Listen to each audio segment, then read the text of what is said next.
Hello, today we're looking at the engineering design process. We're going to start with defining a problem. We're going to say I am an average sized person, and when I'm in a crowd there's a lot of people that are taller than me and I can't see what's in front of me. If I'm at a concert or we want to go see Bill Nye, I just can't see over people's heads. So our asking of a question is, how can I see over people's heads without standing on something or climbing on anything? So we start to imagine, come up with possible solutions, and one solution that was given to us was a periscope. So moving forward, I might need to do some research on periscopes, how they work, and I'm going to plan out my design. So within my plan, I started to collect some supplies, think about how am I going to create a shape so that I can see above the top of my head. And once I was done with the plan and some dimensions that I wanted to follow, I began to moving on to the next step, where it's the creative step. And I started to use the tools I found, and I found the perfect box that already had kind of the right dimensions. It was long and narrow.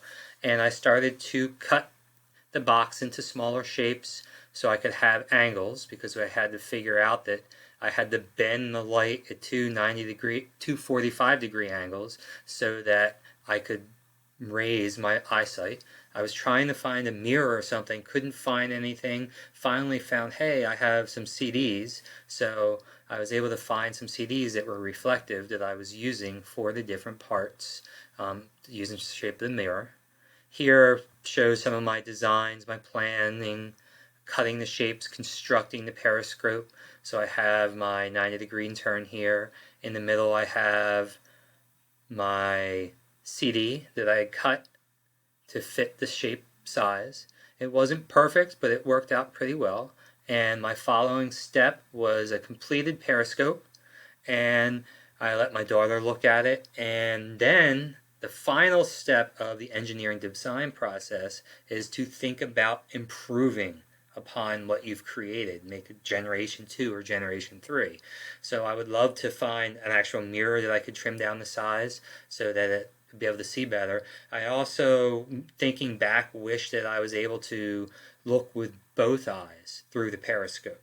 So either find a way to add an eyepiece to the periscope I created so that I can see through both eyes, or maybe just make the periscope wider so that I can look through with both eyes, so it's not like looking through a microscope or a telescope when we're looking through.